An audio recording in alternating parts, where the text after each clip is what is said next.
Hi everybody, Rob Redman here from Pro Studios, and this video is another kind of new features of R16, and this one's going to be all about the Reflectance channel. Now, the Reflectance channel is a new Reflectance channel in R16, and it kind of combines what the old Reflection channel and Specular did for various reasons. Anyway, it's far prettier, far more powerful. You can actually build entire shaders purely from the Reflectance channel. You don't need colour bump, any of that, but if you don't want to, you can do everything in here, and it's very realistic. So all the materials you see here on my material testing object, they're all done using the Reflectance channel, apart from this grid, which is just a normal kind of Phong shader. My scene's lit just by an area light, a spotlight, and kind of an HDRI light, and that's it. Now, this render is done with particularly high settings, just because I wanted to really push kind of the quality and see what I could get out of it. And let's kind of jump in and show you how it does it. So you can do things like cloth really very easily using the new Reflectance channel. So I'm going to bin that out of the way. You can see here I've got my interactive render going on. And that's kind of set maybe 2/3 of the way quality wise. Let's just make a change so you can see how quickly that updates. And this is with GI on as well, by the way, so you can see it's reasonably quick considering it's doing all kinds of things. And this is got multiple layered reflectance materials on it. The kind of anisotropy foil material I've got on the bottom of this object is a bit of a wet render pig, but it's kind of blurry reflections, and it's doing all the anisotropy and everything. And I've also found that doing textiles this way, although they look fantastic, they can take a little longer to render than you might want. So let's have a quick look at this one. This is a kind of a bowling ball. I wanted to build a bowling ball material, and it's actually really easy. So this is a layered material. I have got some colour in here just as a base, and it's a bright pink with a bit of fall off. In fact, let's just turn off the reflection so you can see what I've got. So it's really just this, and it's ugly as hell. It doesn't look realistic, it doesn't look nice, but it does the job as a nice base for our Reflectance channel. Okay, so how the new Reflectance channel works is it's a kind of a layered system. You can have just one base layer if you want, and you could do something like the old kind of reflections you used to see, or just a specular highlight, but actually it's nicer to work up, adding different elements as you go. One thing to note is it's usually better off leaving the blend mode as normal for all of these, and actually using the layer mask to add in any kind of blending that you want. That gives you more power anyway. You can change the colours here very simply, or you can add a texture. So if you want that kind of Fresnel look that we used to use in previous versions, then you could just go into the texture here and add a Fresnel, just like you used to do. So that's still possible, and you can adjust the intensities, which is another way of just kind of letting things show through. So let's have a quick look at this bowling ball material. So my base colour is this just pink. I've got this kind of pink here, and it's set to full. There's no layer masks going on. I've got no Fresnel going on for this, and layer sampling is just left as default. We'll look at that in a bit more detail later on, but this is really kind of how you're going to maybe speed up your renders or really push the quality. A bit like sampling levels for ambient occlusion or GI. Anyway, so really all the power is in this area here. So roughness is kind of, I'm going to say it's similar to blurriness in the old system. It's really about kind of what the specularity is going to look like. So if I push this back up, you can see really rough, there's hardly any highlight, and you'll see a bit of a change in here. Obviously I've got a shiny coloured gloss over the top, so you're not seeing quite as much of a change in the interactive render as you might think. That's because the glossiness is actually lying on the top. So I'm going to take this back down to, I think at about 7 or 8, maybe 7. Reflection strength, I'm just leaving this halfway. This channel isn't about reflections in the sense that you might imagine. Reflections are really everything you see. What most people think of kind of shininess is the specular highlights. So specular I've got down pretty low. It would be very wide anyway for an Orania diffuse. And by the way, just thinking about this, diffuse layers are basically colour layers. In other rendering software or other 3D applications, quite often you'll find diffuse is what you know as the colour channel. So just think about that as well. Okay, so that's the base layer. Next up, I added some speckles, and this is really quite fun. So my speckles layer is an anisotropy type, and I've left the attenuation at average. You can change this so you have slightly different looks, and this is a case of experimenting. Metal's quite obvious. Additive, you get really bright highlights with that.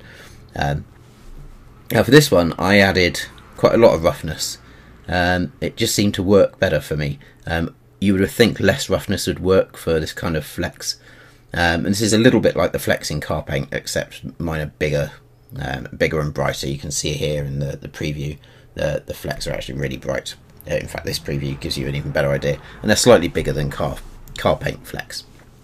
So I've given this a colour, and this is a pale pink, just to really kind of help stand out against but keep the colour scheme going.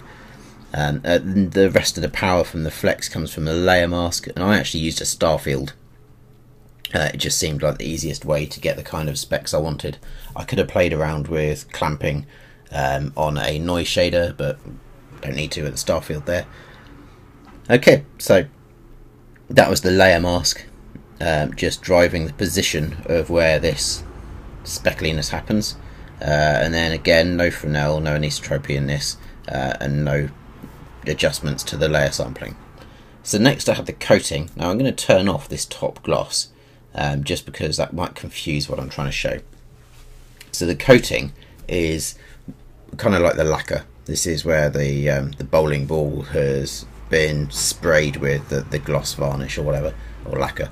And for this I use the GGX, which is kind of your standard kind of very even gloss coat. Okay, so that fire engine gone past. Again, I've got very low roughness on this. This would make for more blurry reflections. Let's crank this right up, and you can see immediately the reflections are so blurry they may as well not be reflections, and they come back as you drop them down. So kind of 3 or 4. What I would suggest is if you're trying to make a lacquer, it's never going to be 0 roughness. And it's very unlikely that anything will ever be 100% roughness, because this is slightly more kind of physically based. You want to kind of steer clear of pushing things too far. If you're going for realism, that is. If you're going for something a bit more stylized, then yeah, go for it.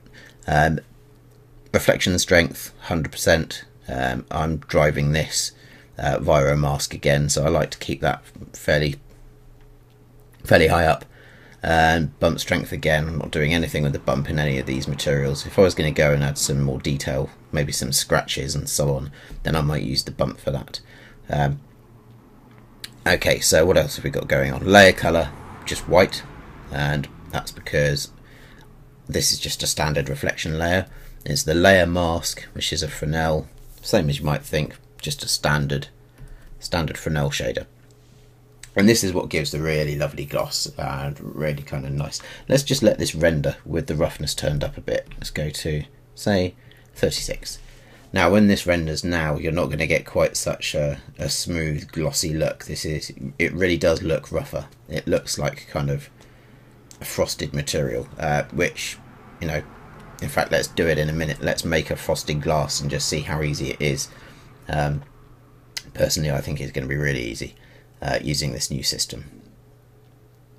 So yeah, you can already see that's it's still very reflective. You can see that there's kind of areas of reflection going on.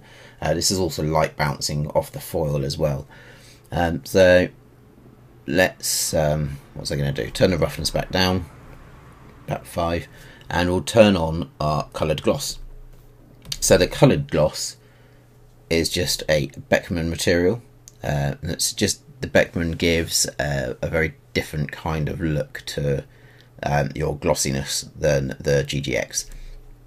Hard to explain, but you'll see just from the preview here, I think you'll probably be able to see what I'm saying.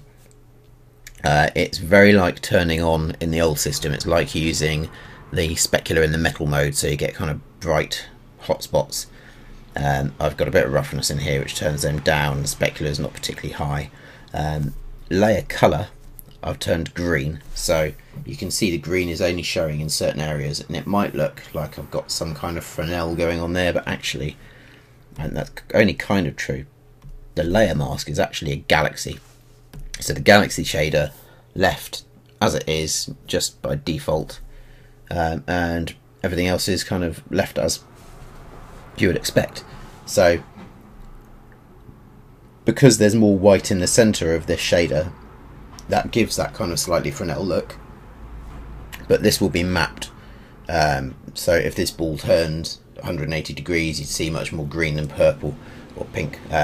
Whereas if you were using a Fresnel shader, you'd always get the white areas in the middle facing the camera, because Fresnel is all about fall-off angles to angle of incidence from material to camera. So I hope that's explained it reasonably well. I hope I haven't just run through it too quickly. I'm going to just talk about the denim. Now, here we've got one layer, and there's a load of presets that you can use for cloth. All you need to do is add this Irawan woven cloth shader as your type of layer, and you can see just one layer, and this is all 100% brightness. You can turn down the reflection strength if you want, which just makes the highlights slightly less but keeps all the colour information. And the power of this comes down from the layer cloth. So we've got some presets. Blue gabardine for suits, you've got green twill, and various different things. Let's go for a sturdy fabric. Let's see what that looks like. I haven't even looked at this one yet. You can see this is kind of updated here already, and we've got this pattern, and this is kind of the thread pattern. And although it's a black and white map, you're not getting quite such stark results, because when you look at the actual render, you can see that's actually happening really very nicely, and it's very smooth, and there's lots of detail there. Now we can change the scale. Let's half this down to 50% because it's a bit big. So let that refresh. Obviously you can choose different colours for various parts of the thread. I think the specular colour for the weft might be a bit bright. I'm going to bring that down to about there, and I might even bring this one down as well, just to take away some of that harshness. And we'll see when this updates now. It should look way better.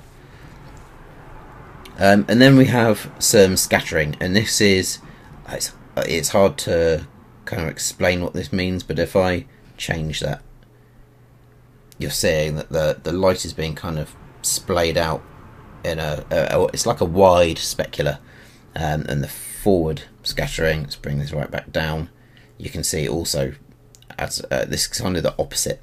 So let's bring that up, and we should get really tight highlights, so you can barely make them out. Bring them back, and we get brighter highlights. This one is the other way around. If I increase the number here, then you get really blown out highlights. If I reduce the number, then you get less. And we also have some noise here, which just helps it to look slightly more organic. Don't know if you can see in this preview, but there is a little bit of variation across this pattern, and that's increased by the noise, and we can change the strength or the scale. And again, this is kind of the up, so I guess the easiest way to explain this, the warp and weft, is like U and V, or X and Y maybe is a good way of doing it. And you've got an overall scale for the cloth as it's set days. So I've made this way too bright, obviously, but you can see how easy it is to get some really quite cool things going on. Now, as well as using the presets here, you can just use the patterns that you can see here, and set everything else up yourself. Not sure you really need to. Let's go for it. I'll change that anyway. So this is a much more speckly kind of, it's a bigger type of fabric. I think probably like a looser weave. And you could almost get something a little bit similar to this using one of the other shaders, which has been around for a while, but you don't get the detail and the control that you get with this system. Anyway, that's a good place to start, is just by playing around with the presets, is all I was going to say. And I don't do huge amounts of cloth in my renders, but I think now I might do more, as it's very powerful, and the results out of the box are really quite good. So changing this, the fabric looks great. All I'd need to do is change the colours. Really very good. So let's look at one of the other main features, and this is anisotropic materials. So again, I've got just one single layer, and this is an anisotropic layer. Roughness is really where the power comes in this, so at least in controlling the overall appearance. So again, if I reduce this, you get the really very shiny kind of overall glossy looking mirror ball. If I increase it, we get this really kind of blown out, soft, again blurry looking reflections. So I'm going to increase this until it gets to about there. Reflection strength, specular strength, I've adjusted to suit. You could increase that or decrease it. Doesn't make a huge amount of difference, because actually it's the anisotropy that changes this. So there are three controls that we've got here. This is kind of the hot spot. So if this is a softer curve, then you get a more spread out highlight. This is the shape and direction of the anisotropy, and this is kind of the noise preview. So let's have a look at what we've got. So we've got reprojection, radial. I've done this just because it suits this object more. Most of the time you'll probably leave that on none. Let's just open that up again. So we have things for scale, so we can change the scale of the noise there. So you can see this is the pattern, which is, so if we're going for a brushed metal look, we might use a pattern in here, and this is where we change the size of the brush strokes. I'll leave this really big for a minute. This is nearly 800%, and you'll be able to see on the preview in just a minute, as the interactive render catches up, that the scale of the brushes is going to be massive. It's going to be way too big for what I want. Possibly so big you can barely even make out what they are. So you can see there's a little bit of brushing in there, but it really does look quite massive. Much bigger than I had before, although it still looks slightly foil-like, which is quite nice. So let's reduce that back down. You can change the angle, and that's the angle of this. It's kind of the pitch of this thing. Oh, sorry, of this one here. So you can change the direction of the pattern. This one is orientation, so we go down to the scratches. You can have various different types of scratch. You can have circular, which we've got at the moment, even though it's stretched out. You can have box. This is kind of like maybe if you had checker plate. Lattice, it actually looks a bit like parquet flooring when you see it big. Yeah, you can't see from there. Let's turn this off to just... Right, okay, now we'll be able to see it better. Now I've turned off my reprojection, you'll be able to see what I'm talking about a bit better. So you can have various kinds of scratches. You can have just one single scratch, none, which will just be a flat material. You can have primary and secondary, or primary or secondary. I'm just going to leave it on primary with one scratch. You can mirror these across your UVs if you want to. You don't always want to, you might. I haven't found a reason to yet. So you've got the scale.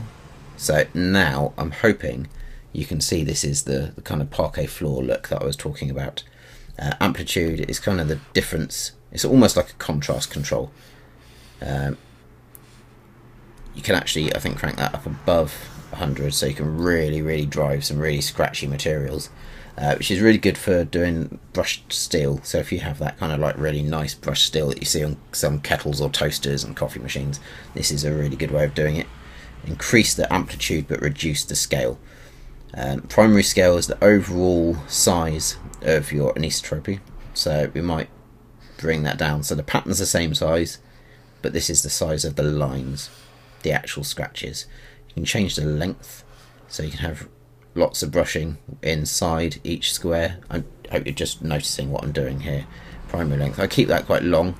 I think that works better. And let's go back to where we were. Okay, so hopefully you'll be able to see circular. I'll just change the scale again for you so you can see what's going on. So that's kind of like some nice amplifiers, nice kind of electronic goods. You get that kind of look. And what else was there? There's diagonal, which is fairly self-explanatory. They all are really, and the back to the lattice.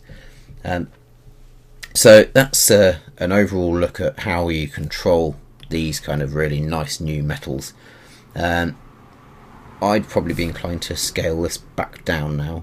Primary scale. Let's bring that back down. And so that's the other thing to remember. So this is the scratches, and this control here in the middle, this is the anisotropy amount.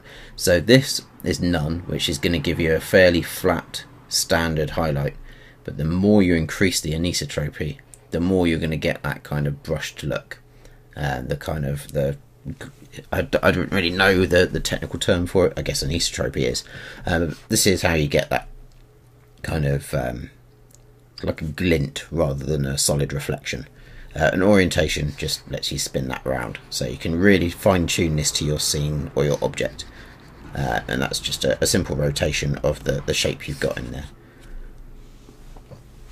Okay, so hopefully that's given you a little understanding of what we've got here. So this was using a radial, or the circular, sorry, the lattice style with quite a tight, narrow anisotropy, and the scale just adjusted to fit here. I'm hoping in the video you can see the specs where I use that star field.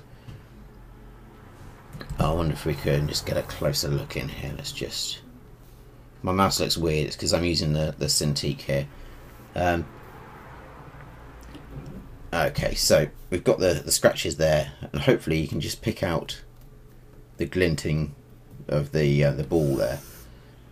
And hopefully you can see some of the detail in this fabric as well. Obviously there's no credit for me in that fabric. That was pretty much a scaled down version of one of the presets. So that's a little overview of how it works and some of the features, just to kind of get you going and have a think about how you might start building a load more materials. I'm going to be building I have been building a library of new materials, which I'll share at some point. I'll stick them on my blog, so somewhere at the bottom of the page you should see a newsletter sign up to that, and once Cinema 4D R16 is released, then I'll share to all the subscribers. I'll give a big batch of those just as a freebie. So yeah, come back for those. Tomorrow I'll be looking at some more of the new features.